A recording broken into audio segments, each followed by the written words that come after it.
வணக்கம். Horror comedy Tamil சினிமாவில் saturate ஆக்கப்பட்ட ஒரு ஜானர். அதுவும் கிட்டத்தட்ட ஒரே மாதிரியான கதையில் நிறைய படங்களை நம்ம பார்த்துட்டு இருக்கோம். மேலோட்டமாக பார்த்தா இந்த ஹவுஸ்மேட்ஸ் படத்தோட கதையும் அப்படி தான் தெரிஞ்சுது. ஆனால் படம் அப்படி இல்லை. அறிமுக இயக்குனர் ராஜவேல் இந்த படத்தை டைரக்ட் பண்ணியிருக்காரு. சிவகார்த்திகேயன் இந்த படத்தோடைய மெயின் ப்ரொடியூசர் கிடையாது. ஒரு நல்ல அட்டம்ப்ட்டுக்கு சப்போர்ட் பண்ணுவோம் அப்படின்னு இந்த படத்தை ப்ரெசென்ட் பண்ணி ரிலீஸ் பண்ணியிருக்காரு. இந்த ஹவுஸ்மேட்ஸ் எப்படி இருந்தாங்க அப்படிங்கிறத தெரிஞ்சுக்கலாம்.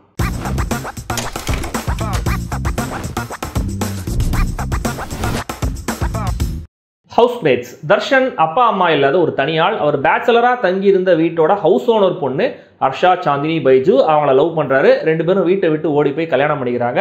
ஹர்ஷாவுக்காக ஒரு செகண்ட் ஹேண்ட் ஃப்ளாட்டை சொந்தமாக வாங்கியிருக்காரு தர்ஷன். அங்கே குடி போகிறாங்க. எப்பவும் போல் ஆரம்ப கட்டம் ரொம்ப ஜாலியாக போனாலும் ஒரு நாள் திடீர்னு அந்த வீட்டில் பேய் இருக்கிற மாதிரி, அதாவது டேப்பில் தானாக தண்ணி வருது, டிவி தானே ஆன் ஆகுது, கதவு திறக்குது, பெல் அடிக்குது, இப்படி. ஸோ இந்த மாதிரியான பேரநார்மல் ஆக்டிவிட்டீஸை கண்ட்ரோல் பண்ண ஒரு சாமியாரை கூட்டிகிட்டு வந்து பூஜை பண்ணுறாங்க. அவர் பூஜையெல்லாம் பண்ணிட்டு இந்த வீட்டில் எந்த கெட்ட சக்தியும் இல்லையே அப்படிங்கிற மாதிரி சொல்லிடுறாரு. கட் பண்ணா அதே மாதிரி ஒரு ஃப்ளாட்டில் காளி வெங்கட், அவருடைய வைஃப் வினோதினி, பையன் கென்ட்ரிக்னு 3 பேருமே இருக்காங்க. ஹர்ஷா மாதிரியே அந்த குட்டி பையனுக்கும் அவங்க வீட்டில் பேய் இருக்கோ அப்படின்னு சந்தேகம் வருது. முதல்ல அவனை நம்பாத அவனுடைய அப்பா அம்மா கண்ணால் பார்த்ததுக்கு அப்புறம் நம்புறாங்க. ஸோ இந்த 2 வீட்லையும் இருக்கிறது நிஜமாவே பேயா? அது எப்படி இவங்க 2 பேர் ஃப்ளாட்டில் மட்டும் இப்படிலாம் நடக்குது? 2 வீடுகளுக்கும் என்ன காமன்? இந்த பேய் தொல்லையிலேருந்து எப்படி தப்பிக்கிறாங்க? இதெல்லாம் தான் இந்த ஹவுஸ்மேட்ஸ்.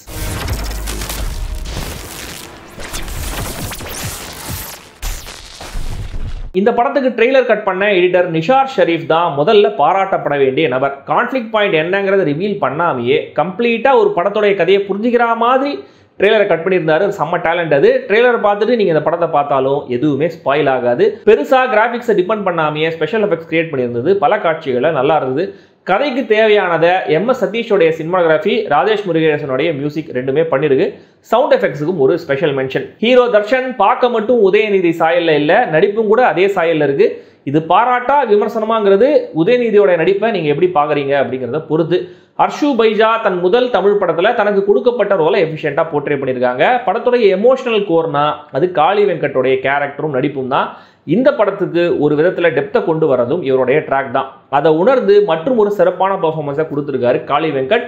வினோதினி அவருக்கு தேவையான சப்போர்ட்டை நல்லா கொடுத்துருந்தாலுமே கூட சில காட்சிகளில் கொஞ்சம் ஓவர் த டாப் போகிறாங்க.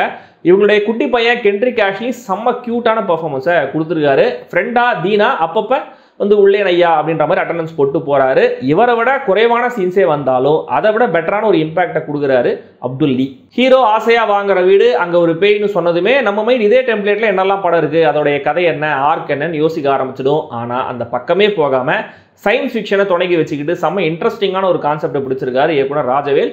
சிமிலரா இப்படியான கான்செப்டோட சில ஹாலிவுட் படங்கள் வந்திருந்தாலுமே கூட இங்க 2 விதமான ஃபேமிலிஸ், அந்த ஃபேமிலிஸ்க்கான எமோஷன்ஸ், சென்டிமெண்ட் அப்படிலாம் காட்டி இயக்குனர் கொஞ்சம் வித்தியாசப்படுத்தியிருக்காரு. தர்ஷன் வீட்லையும் காளி வெங்கட் வீட்லையும் இனிஷியலாக வர பிரச்சனைகள் ஃபன்னியாகவே இருக்கு. இன்டர்வல்ல அன்எக்ஸ்பெக்டடான ஒரு ட்விஸ்ட் வந்து திரைக்கதையை இன்னும் கூட சுவாரஸ்யமாகுது. அண்ட் சோ கால்டு பேயோட கம்யூனிகேஷனுக்கான அந்த ஐடியாவும் கூட இன்ட்ரெஸ்டிங்காக இருந்துச்சு. 2 வீட்லையும் என்னென்ன நடக்குதுங்கிறத மாறி மாறி காட்டின மாண்டேஜ் நல்லா இருந்தது. காளி வெங்கட் வீட்டில் அந்த எலக்ட்ரிக்கல் ஒர்க் பண்ணுற சீனில் சூப்பராக டென்ஷனை பில்ட் பண்ணி அந்த சீனை பரபரப்பாக ப்ரெசென்ட் பண்ணியிருந்தாங்க. அந்த சீனில் வர ஒரு பாப்புலரான பாட்டும் செம்ம செலெக்ஷன். ஒரு கட்டத்தில் ரொம்ப எமோஷனலான ஸ்பேஸுக்கு இந்த கதையை நகருது. அது நல்ல வேலையா இயல்பாகவே ஃபீல் ஆச்சு. முக்கியமாக கிளைமேக்ஸில் வர செம்ம சென்டிமெண்ட்டான ஒரு சீன் கொஞ்சம் ஓல்ட் ஸ்கூல் மெலோ ட்ராமாவாக இருந்தாலும் செம்ம டச்சிங், எனக்கு நல்லாவே ஒர்க் ஆச்சு. அந்த ஒரு பாயிண்டோட கதையை முடிக்காம அதுக்கப்புறம் அந்த வீட்டோட ஓனர்ஷிப்பை பற்றி எக்ஸ்ட்ராவாக ஒரு விஷயத்தை பண்ணதும் ரொம்ப நல்ல ஐடியாவாக இருந்தது.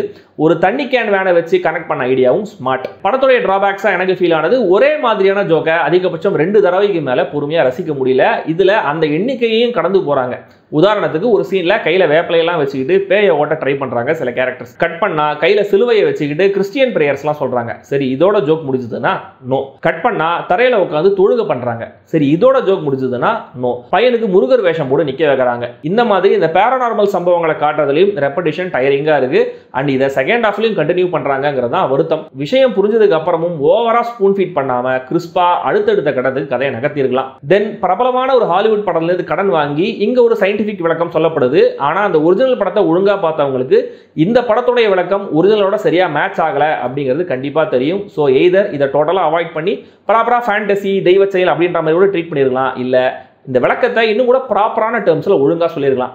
தென் அகைன் கிளைமேக்ஸில் அந்த சென்டிமெண்ட் போர்ஷன்ஸ் உங்களுக்கு நல்லா ஒர்க் ஆயிடுச்சுன்னா இப்படியான லாஜிக்கல் பிரச்சனைகள்லாம் பெருசாக தெரியாது. மொத்தத்தில் இந்த ஹவுஸ்மேட்ஸ் ஒரு இன்ட்ரெஸ்டிங்கான கான்செப்ட் இருக்கிற ஹாரர் காமெடி. இன்னும் கூட டைட்டான திரைக்கதையும் பெட்டரான டைரக்ஷனும் இருந்திருந்தா படம் இன்னும் கூட சிறப்பாக இருந்திருக்கும்னு நினைக்கிறேன்.